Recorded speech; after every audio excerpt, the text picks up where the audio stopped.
Here are the top stories this hour. Troops kill 2 locals and militia member in Myanmar's Sagaing region. At least 1 dead, scores injured in Uzbekistan warehouse blast. Over 50 arrested, liquor stores shut after mobs ransacked Philadelphia shops. Welcome to the World News on VOP TV. I am Kayla Abraham. At least 1 person has died and 163 others injured in an explosion in a company warehouse in Uzbekistan's capital, Tashkent, early on Thursday. The Ministry for Emergency Situations confirmed that the explosion took place in the warehouse of a company in the Sagaing district for reasons unknown. It added that 24 of the injured had been hospitalized, while others were treated at the scene. The sound of the explosion was heard in many parts of Tashkent, and many people shared images of the explosion on social media.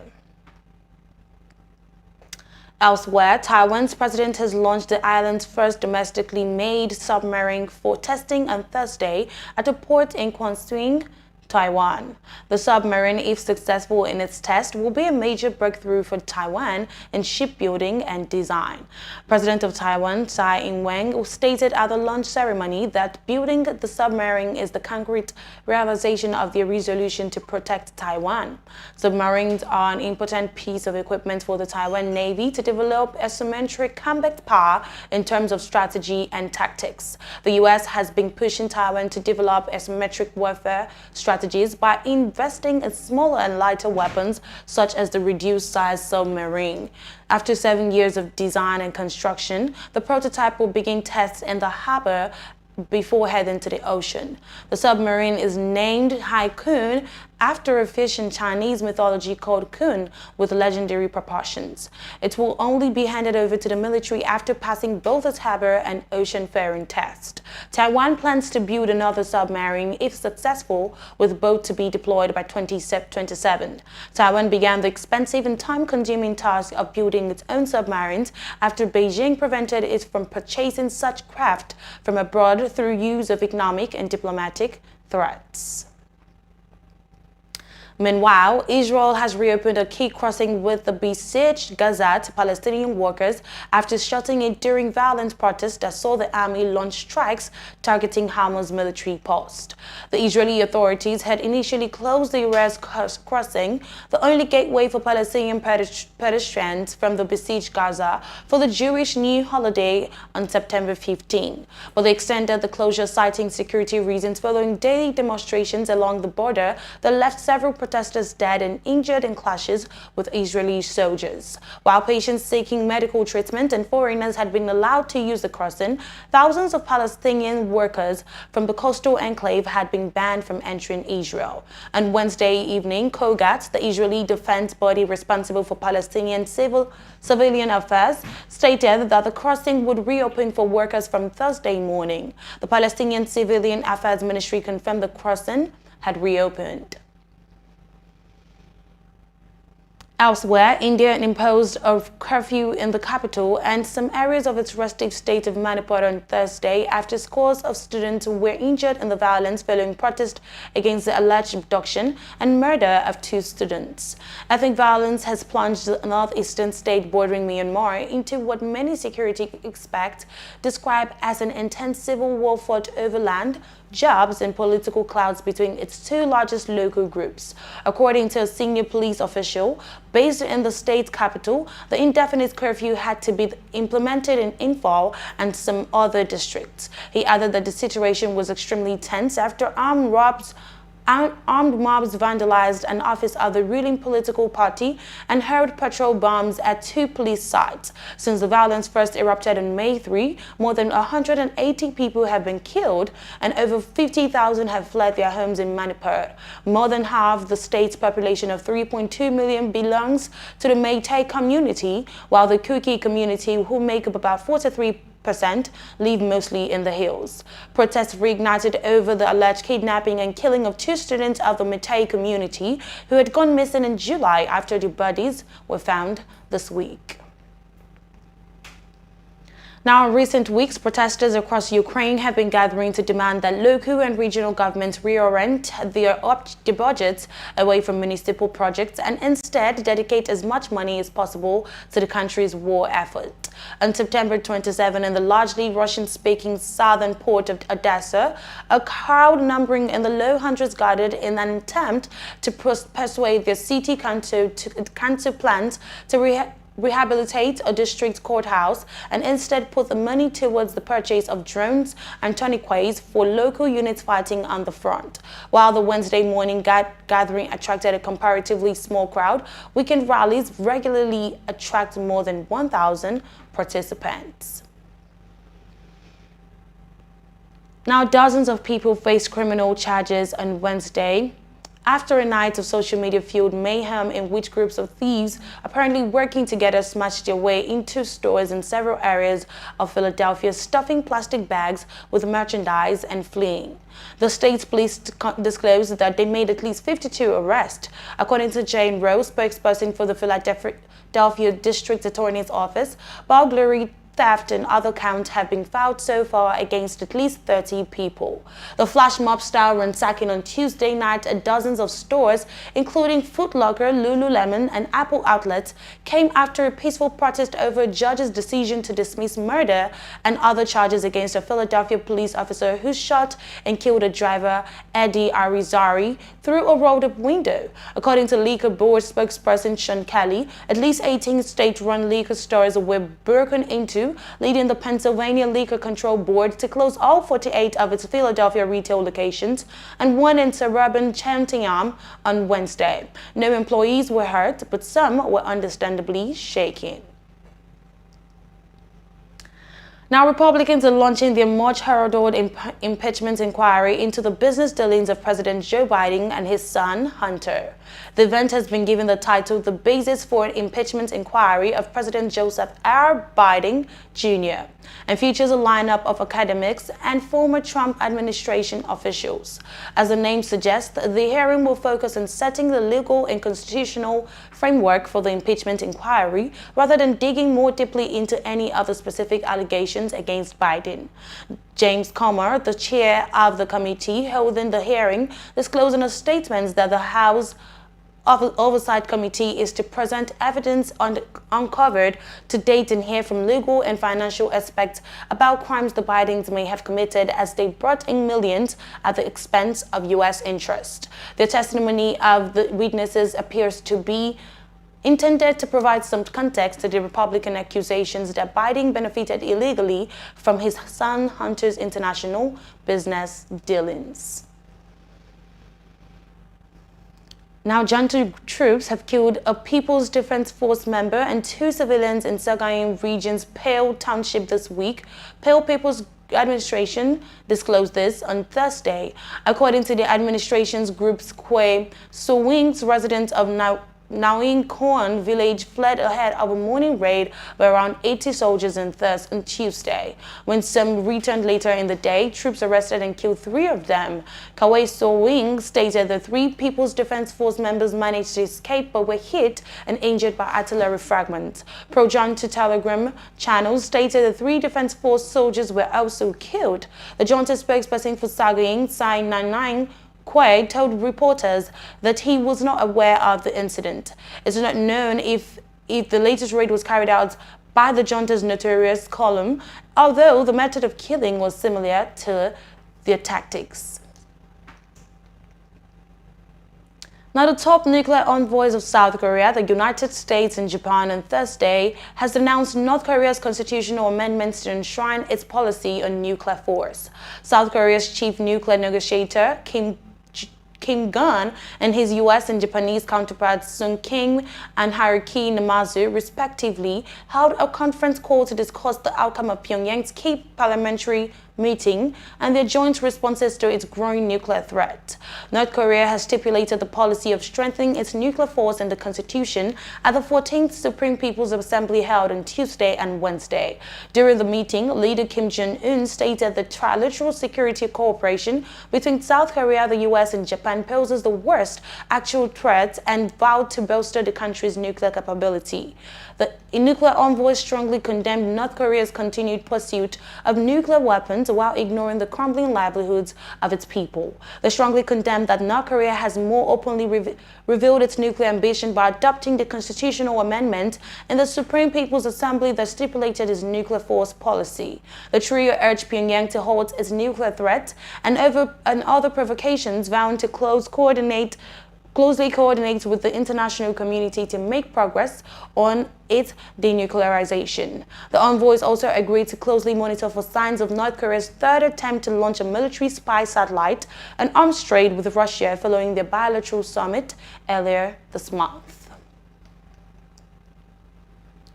Now, a second powerful storm in less than a month has hammered parts of Greece, sweeping away roads, smashing bridges, and flooding thousands of homes. Storm Elias caused extensive flooding in the central city of Volos and left hundreds stranded in nearby mountain villages. The fire service carried out multiple rescues and evacuations. Bad weather earlier this month struck the same area, killing at least 16 people and causing more than €2 billion in damage to farms and infrastructure. Residents in Volos used plastic buckets to scoop mud out of their homes to try to protect their belongings. Among them was an 83-year-old Apostolis de Ferrares who has lived in a suburb of the city since 1955. Authorities stated that the worst damage was reported around Volos and in northern parts of the nearby island of Evia, an area vulnerable to flooding due to the impact of massive wildfires 2 years ago. Now, authorities in Burkina Faso say the nation's intelligence and security services on Tuesday thwarted a coup attempt against the military government. On Wednesday, Burkina Faso's military rulers stated that army officers and others had planned to seize power and plunge the country into chaos. According to the statement released by the authorities, the latest coup attempt occurred on Tuesday. The military government disclosed that it would seek to shed all possible light on this plot and regretted that officers whose oath is to defend their homeland have strayed into an undertaking of this nature. The country's military prosecutor later disclosed that 4 people had been arrested and 2 were on the run. Now, outbreaks of cholera and fever have been reported in eastern Sudan, where thousands of people are sheltering in crowded camps amid deadly fighting between the country's military and a rival paramilitary force. According to the World Health Organization, 162 people suspected of having cholera were admitted to hospitals in Kadaif province and other areas along Sudan's border with Ethiopia. 80 cases have been confirmed and 10 people have died of cholera, a bacterial infection linked to contaminated food or water. Sudan was engulfed in chaos in mid-April when simmering tensions between the military and the powerful paramilitary group exploded into open warfare in the capital Khartoum and other areas across the East African nation. The medical charity Doctors Without Borders has set up 2 centers to treat cholera patients, along with 2 mobile teams in Kadaif. WHO and the UN Refugee Agency have renovated the isolation center for cholera at the Kadaif Teaching Hospital, the province's main medical facility. Meanwhile, South Sudan's President Salva Kiir is in Moscow for talks with Russian President Vladimir Putin. This visit comes at a time when Russia and the Western powers are trying to win the support of African leaders in the wake of the invasion of Ukraine. Kiir arrived in the Russian capital on Wednesday and was received by Deputy Foreign Minister Andrei Yurevich, according to statements from the president's unit. Kiir's office stated that the meeting with the Russian president on Thursday will discuss prospects for the development of bilateral relations in various areas, as well as regional and international issues. It adds that the visit aims at deepening diplomatic relations and explore other areas of cooperation and trade, investment opportunities, and security. The statement also added that the 2 leaders will also discuss the lifting of an arms embargo and targeted sanctions imposed on individuals in South Sudan. In May, Russia abstained in the UN Security Council votes to renew sanctions imposed on South Sudan, which include asset freezes, travel bans, and an arms embargo. Now, the United States has announced it will impose visa restrictions on anyone who undermines elections in Liberia next month. It stated that the move targeted those undermining democracy in Liberia, including through manipulation or rigging of the electoral process, use of violence, or engagement in any other activity designed to improperly influence the outcome of an election. The State Department disclosed that the policy reflected a commitment to support Liberians in their desire to have a free and fair vote. It, however, did not name any specific individuals. Furthermore, President George Weah is seeking a second term in office. He will face opposition leader Joseph Boakai, who was the defeated candidate in the last election 5 years ago. Now, the family of South African anti-apartheid struggle veteran Aziz Pahad has announced his death at the age of 82. The statement revealed that he passed away at his home in Johannesburg on Wednesday evening. The family described him as a patriot and freedom fighter who dedicated his life to the governing ANC party and serving South Africans. Pahad joined the struggle against apartheid rule from a very young age. In 1964, he went into exile in the UK, where he went on to coordinate the International Court to free imprisoned ANC leader Nelson Mandela. Pahad returned to South Africa in 1990 after the white minority government led by F.W. de Klerk freed Mandela. After the democratic election in 1994, Pahad served as Deputy Foreign Affairs Minister for 14 years, first under Mandela, then under President Thabo Mbeki. In 2014, former President Jacob Zuma appointed him as his envoy on the crisis in the Middle East. Pahad documented his political life in his memoir, Insurgent Diplomat. Now, Egypt is seeking to double the number of visitors to the country in the next 5 years. Tourism and Antiques Minister Ahmed Issa disclosed that Egypt is aiming at reaching 30 million visitors by 2028 as its once thriving tourism sector recovers from the fallout of the coronavirus pandemic and the grinding war in Europe following Russia's invasion of Ukraine. The sector is a major source of foreign currency for the cash-strapped North African country. Last year, tourism revenues surged to $10.7 billion, up from $5 billion in 2021. The government's plan focuses on what he calls the supply side, which includes increasing the number of hotel rooms in the country and seats and flights to Egypt by more than 30% annually, as well as encouraging more private investment in the tourism sector. Issa disclosed that they would add 25,000 hotel rooms to Egypt's current capacity of about 210,000. Such an increase, he disclosed, would help the government achieve its target of 18 million tourist visits in 2024. Egypt has made a years-long effort to revive its battered tourism industry. The sector was badly hit during and after the popular uprising in 2011 that toppled longtime autocrat Hosni Mubarak and the ensuing unrest. The country received over 14 million tourists in 2010. The coronavirus, followed by the Russian invasion of Ukraine, dealt another blow just as the sector was getting back on its feet. In recent years, the government has lauded its ancient history as a major selling point. It has publicized pharaonic discoveries, building and renovating museums and tourist sites across the country. And finally, on the world news today, Namibia has suspended imports of live poultry, birds, and poultry products from South Africa following the spread of highly pathogenic avian influenza in the neighboring country. South Africa, one of the continent's major poultry producers, reported the first bird flu cases in commercial farms in April. Earlier this month, the South African Poultry Association disclosed that the nation was contending with two different strains of the virus, the infamous H5N1 and a new strain identified as H7N6. Producer Quantum Foods disclosed last week that this year it had lost almost 2 million chickens, worth a total of more than $100 million round because of the disease.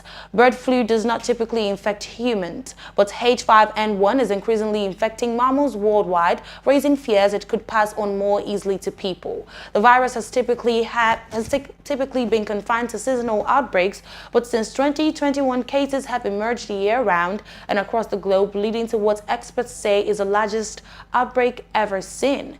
SACPA disclosed that the number of avian flu cases in South Africa this year was higher than in any year since the first outbreaks were reported in commercial farms in 2017. And that's it on the world news and VOP TV. VOP Business Show is coming up next. I'm Kayla Abraham.